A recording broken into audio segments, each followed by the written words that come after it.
Vi er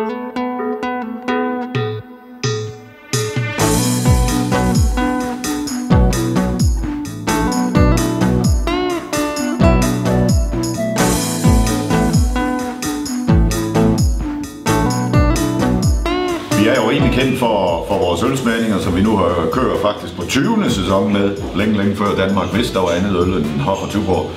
Men vores ølsmagninger foregår for det meste over på poppen, og herover er det så lidt mere, hvor vi blander de to, både det faste og det flydende, nemlig øl og madseancer. Og vi har plads til 30 personer, og plejer at holde selskaber fra cirka 15 personer op til de 30.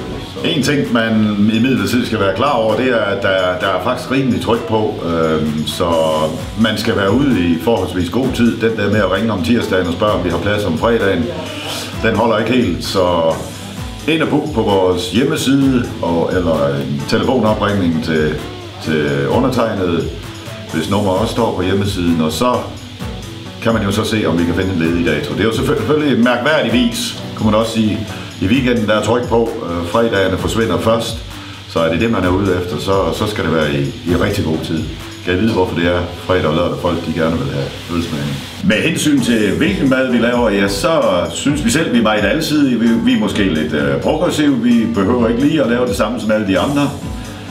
Vi laver selvfølgelig gerne flæskesteg og hvad ved jeg, men vi vil meget gerne snakke sammen med gæsterne om det og sætte menuer sammen. Vi er jo kendt for at lave vores asiatisk mad, som vi leverer over til poppen også, men vi kan altså andet end chili, og det er jo især øl, vi også gerne vil bruge som ingrediens. Men hvis man stejler over det, så kan vi sagtens udvælge det. Så lige fra det traditionelle til det langt sjovere, synes vi, kan vi finde på at lave, og man er selvfølgelig velkommen til at sætte sig ned sammen med os og sammensætte menuen. Der er nogle forslag på vores hjemmeside, men det er kun udkast.